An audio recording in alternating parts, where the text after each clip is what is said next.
కష్టాల్లోనూ నువ్వు ఉండగలుగుతావు, సుఖాల్లోనూ ఉండగలుగుతావు.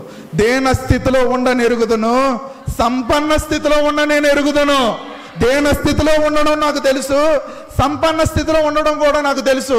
కడుపు నిండా ఆహారం తినడం నాకు తెలుసు, ఆకలితో అలమటించిపోవడం కూడా నాకు తెలుసు. దేవుడు ఒక సమస్యను నీ జీవితంలో పంపించడానికి గల కారణం ఏంటో తెలుసా? నిన్ను బోత్ ప్లేసెస్లో అద్భుతంగా ముందుకు తీసుకువెళ్ళడమే ఆయన అద్భుతమైన ప్రణాళిక, ఆయన అద్భుతమైన చిత్తం, ఆయన అద్భుతమైన జ్ఞానం. దేవునికి స్తోత్రం. ఈరోజు ప్రభు నిన్ను కష్టాలు గుండా, నష్టాలు గుండా, ఇరుకులు గుండా, ఇబ్బందులు గుండా, అప్పులు గుండా, ఇలాంటి అద్భుతమైన అనారోగ్య పరిస్థితులు గుండా నిన్ను నడిపిస్తున్నప్పుడు ఏమాత్రం దిగులు చెందకు, భయపడకు. ఎందుకు అవన్నీ జరుగుతున్నాయో తెలుసా? నిన్ను ట్రైన్ చేయడానికి అవన్నీ జరుగుతున్నాయి. దేవునికి స్తోత్రం. ఎప్పుడైనా గుర్తుపెట్టుకోండి, దేవుడు దేన్నైతే విలువగా ఎంచుతాడో దాన్ని ఎక్కడ పెడతాడంటే ధోనిలో పెట్టేస్తాడు. దేవుడు దేన్నైతే విలువగా ఎంచుతాడో దాన్ని ఖచ్చితంగా ఎక్కడికి ఎక్కిస్తాడంటే బోట్లోకి ఎక్కిస్తాడు, ధోనిలోకి ఎక్కిస్తాడు.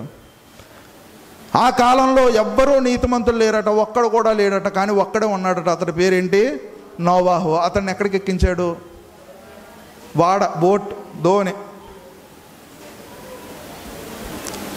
ఇంచుమించు 30 లక్షల కాల్బలాన్ని ఐగుప్తు దేశం నుంచి విడిపించాలట. అతన్ని కాపాడడానికి తన తల్లి ఎంతగానో ప్రయత్నాలు చేస్తుంది. ప్రయత్నాలన్నీ విఫలమైపోయిన పరిస్థితిలో మోషేని ఎక్కడ పెట్టిందంటే ఒక చిన్న ధోనిలోనే నీటిలో వదిలేస్తుంది.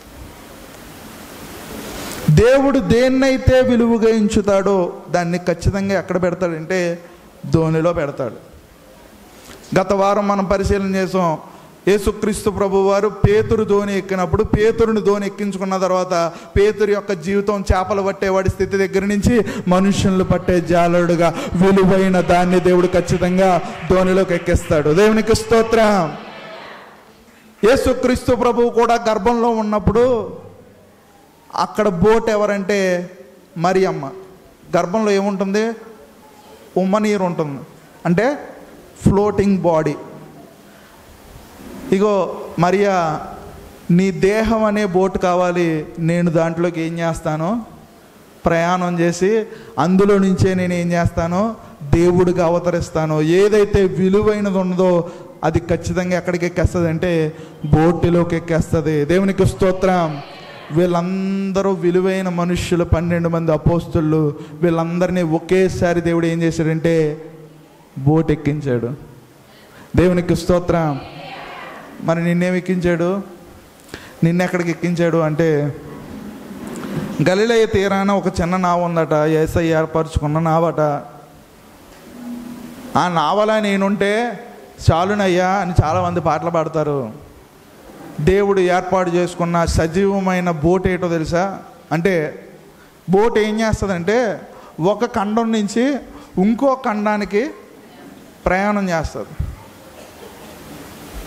భూమి మీద ఉన్న మనం పరలోకం అనే ఇంకో ఖండాన్ని చేరడానికి ఈ భూమి మీద ఉన్న బోట్ ఏంటంటే దేవుని మందిరం. దేవునికి స్తోత్రం. ఈ బోట్లోకి నువ్వు ఎక్కావంటే విలువైన దాన్ని మాత్రమే దేవుడు ఈ బోట్లోకి ఎక్కిస్తాడు. అందుకే దేవుడు అంటాడు, నేను ఏర్పరచుకున్న యాజక సమూహంగా మీరందరూ ఉన్నారు, మీరందరూ విలువ పెట్టి కొనబడిన వారు. అందుకే మీరు ఈ మందిరంలో కూర్చున్నారు. ఈ మందిరంలో కూర్చోబెట్టిన ప్రభుకి గట్టిగా ఒక 60 సెకండ్ల పాటు దేవుని గట్టిగా స్తుతించు. ఆయనకు స్తోత్రాలు చెప్పు. ఎంత విలువిచ్చిన దేవునికి, ఎంత ఘనతనిచ్చిన దేవునికి, ఎంత మహిమనిచ్చిన దేవునికి గట్టిగా స్తోత్రాలు చెప్పు. హల్లెలూయా. ఏదైతే విలువైనది ఉందో అది దేంట్లోకి ఎక్కిస్తాడంటే బోట్లోకి ఎక్కిస్తాడు నా ప్రభు. కానీ బోట్లోకి ఎక్కించిన తర్వాత కొన్ని పరీక్షలకు దేవుడు గురి చేస్తాడు. కొన్ని పరీక్షలు పెడతాడు నీకు, కొన్ని సమస్యలను ఇస్తాడు, కొన్ని బాధలను నీకు అనుమతిస్తాడు. దేనికో తెలుసా? నేను ఏం చేయాలి? అన్నిటినీ నేర్చుకోవాలి. ఒకసారి చదవండి ఆ మాట, నాకు ఇష్టమైన మాట. ఫిలిప్పీయులకు రాసిన పత్రిక 4:12 దేన స్థితిలో ఉండడం నాకు తెలుసు, సంపన్న స్థితిలో ఉండడం కూడా నాకు తెలుసు. అన్ని విషయంలోనూ, ప్రతి కార్యములోనూ కడుపు నిండి వండుటకును ఆకలి కొని ఉండుటకును, సమృద్ధి కలిగి ఉండుటకును, లేమిలో ఉండుటకును ఏం చేశాడట? ఎవరు నేర్పారు? ఎవరు నేర్పారు? ప్రభువు నేర్పుతాడు. దేవునికి స్తోత్రం. అనారోగ్యంతో ఉండడం తెలుసు, ఆరోగ్యం కూడా ఉండడం. అనారోగ్యం ఎలా వస్తుంది? దేవుడు అనుమతించకుండా వచ్చేసాయి యోబుకి రోగాలు. దేవుడు అనుమతించుకోకుండా వచ్చేసాయి యోబుకి రోగాలు. దేవుడు అనుమతిస్తేనే ప్రతి అనారోగ్యం కలుగుతుంది. అనారోగ్యంలో కూడా దేవుణ్ణి స్తుతించగలిగితే నీకు ఆరోగ్యంగా ఉండడం తెలుస్తుంది, అనారోగ్యంగా ఉండడం కూడా తెలుస్తుంది. ఇంకో రకంగా చెప్పాలంటే, నేను ఇందాక చెప్పాను చూడండి, సమస్యలన్నిటినీ డబ్బులుండి సంతోషంగా లేరు, డబ్బు లేక సంతోషం లేక ఉన్నవాళ్ళు తెలుసు. కానీ వీళ్ళకి ఏం నేర్పుతాడంటే ప్రభు, డబ్బులు ఉన్నప్పుడు కూడా సంతోషంగా ఉండగలుగుతాడు, డబ్బులు లేనివాడు కూడా సంతోషంగా ఉండగలుగుతాడు. వీడి దగ్గర నుంచి ఆలోచిస్తాను. డబ్బులు లేక బాధపడుతున్నాడు కదా, డబ్బులు లేకపోయినా సరే సంతోషించడం తెలుస్తుంది, డబ్బులు ఉన్నా సరే సంతోషించడం. నేను ఇందాక చెప్పిన సమస్యలన్నిటికీ పరిష్కారం ఈ వచనమే. దేవునికి స్తోత్రం. పిల్లలు ఉండి ఆనందంగా ఉండడం తెలుసు, పిల్లలు లేకుండా కూడా ప్రభువుని స్తుతించడం తెలుసు. విద్య ఉండి సంపాదన లేకపోయినా ఆనందించడం తెలుస్తుంది, విద్య ఉండి సంపాదనలో ఉండడం కూడా ఆనందించడం కూడా తెలుస్తుంది. ప్రతి సమస్యకి పరిష్కారం ఇక్కడ ఈ 12వ వచనంలో మీరు గమనించగలుగుతారు.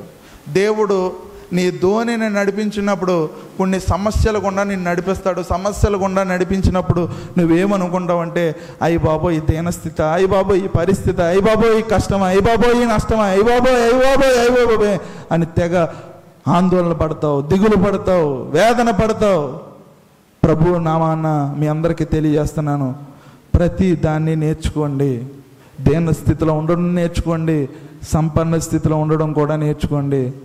చివరికి వచ్చేసరికి అపోస్తలుడైన పౌలు చెప్తాడు, మీరు ప్రభువునందు ఆనందించుడి. మరలా చెప్పుతాను, ఆనందించుడి. వీటన్నిటిలో ఆనందం నీకు దొరకకపోవచ్చు, కానీ ప్రభువులో నీకు ఏం దొరుకుతుందంటే ఖచ్చితంగా ఆనందం దొరుకుతుంది. ఆనందం దొరికినప్పుడు దీనస్థితి అయిన ఆనందమే, సంపన్న స్థితి అయిన ఆనందమే, ఆహారం ఉన్న ఆనందమే, ఆహారం లేకపోయిన ఆనందమే, కలిమి స్థితిలో ఉన్న ఆనందమే, లేమి స్థితిలో ఉన్న ఆనందమే, సంపన్న స్థితిలో ఉన్న ఆనందమే, దీన స్థితిలో ఉన్న ఆనందమే, ఉద్యోగం వచ్చిన ఆనందమే, ఉద్యోగం రాకపోయిన ఆనందమే, పెళ్లి జరిగిన ఆనందమే, జరగకపోయిన ఆనందమే, పిల్లలు పుట్టిన ఆనందమే, పుట్టకపోయిన ఆనందమే, గృహం కట్టిన ఆనందమే, గృహం కట్టకపోయిన ఆనందమే. మరలా చెప్తున్నాను, ప్రభువునందు ఆనందించండి. మరలా చెప్తున్నాను, ప్రభువునందు ఆనందించండి. అప్పుడు దేని గురించి బాధపడాల్సిన అవసరం, అప్పుడు దేని గురించి దిగులు పడాల్సిన అవసరం, అప్పుడు దేని గురించి భయపడాల్సిన అవసరం ఇక్కడ కూర్చున్న విలువైన మనుషులకి ఎవ్వరికీ లేదు. ఇక్కడ కూర్చున్న ప్రతి ఒక్కరూ విలువైన వారే.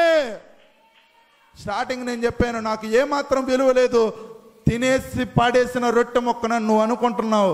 కానీ దేవుడు నిన్నేం చేశాడంటే విలువగా ఎంచి బాస్కెట్లోకి వేసాడు, గంపల్లోకి నింపాడు. ఆ గంపల్ని ధోనిలోకి ఎక్కించాడు. ధోనిలోకి ఎక్కిన ప్రతిదీ విలువైనదే. దేవునికి స్తోత్రం, హల్లెలూయా. ఈరోజు ప్రభువునందు ఒక వాగ్దానాన్ని తీసుకుందాం. ఏంటో తెలుసా? ఏ స్థితిలో అయినా నేను ఆనందిస్తాను, ఏ స్థితిలో అయినా నేను సంతోషిస్తాను, ఏ స్థితిలో ఉన్నా నేను నిన్ను స్తుతిస్తాను. కార్యం జరిగినా నేను స్తుతిస్తాను, కార్యం జరగకపోయినా నేను స్తుతిస్తాను. వ్యాపారం అద్భుతంగా ముందుకు వెళ్తున్నా నేను స్తుతిస్తాను, నష్టాలలో కూరుకుపోయినా నేను నిన్ను స్తుతిస్తాను, ఆదాయాలు వస్తున్నా నేను స్తుతిస్తాను, నష్టాలతో మునిగిపోతున్నా నేను స్తుతిస్తాను, అప్పులు తీరుస్తున్నప్పుడు నేను స్తుతిస్తాను, అప్పులు తీర్చలేని పరిస్థితిలో ఉన్నా నేను స్తుతిస్తాను, ఆరోగ్యంగా ఉన్నా నేను స్తుతిస్తాను, ఆరోగ్యం లేకపోయినా నేను స్తుతిస్తాను, సేవలో ముందుకు వెళ్తున్నా నేను స్తుతిస్తాను, సేవలో సహకరించడానికి ఒక్కడు కూడా లేకపోయినా రోషం కలిగి నిన్ను మాత్రమే స్తుతిస్తాను. దేవునికి స్తోత్రం. ఒక అద్భుతమైన దేవుని ట్రైనింగ్ నేర్పిస్తాడు నా ప్రభు, నేర్పిస్తాడు ఇవన్నీ. ఇవి మనుషుల దగ్గర ట్రైనింగ్ సెంటర్లో ఎక్కడ దొరకవు ఈ మాటలు, నా ప్రభు దగ్గర మాత్రమే దొరుకుతాయి. మిలిటరీ ట్రైనింగ్లో కానీ, మెడిటేషన్ సెంటర్స్లో కానీ, ఇలాంటి సెంటర్స్ అన్నింటిలో కొన్ని వేల రూపాయలు తీసుకొని నేర్పించేది ఏంటో తెలుసా? ప్రతికూల పరిస్థితిలో పని చేయడం ఎలా, ప్రతికూల పరిస్థితిలో పని చేయడం ఎలా. వనరులు ఉన్నప్పుడు అందరూ పని చేస్తారు, కానీ వనరులు లేనప్పుడు కూడా పని చేయడం ఎలా అన్నది ఈ ట్రైనింగ్ సెంటర్స్లో గట్రా నేర్పిస్తారు కొన్ని వేల రూపాయలు తీసుకొని. కానీ అవి ఏమీ లేకుండా ప్రభువు పాదాల దగ్గర ప్రతిదీ నీకు నేర్పిస్తున్నాడు. నిన్ను విలువ పెట్టి కొన్నవాడు దేవుడు నిన్ను ఆశీర్వదించడానికి అద్భుతమైన అవకాశాన్ని ప్రభువు నీకు ఇస్తున్నాడు. ప్రతి దానిలో ఆనందిద్దాం, ప్రతి దాంట్లో ప్రభువుని స్తుతిద్దాం. దేవుడు మిమ్మల్ని అందరినీ దీవించి ఆశీర్వదించి నడిపించునుగాక. ఆమేన్.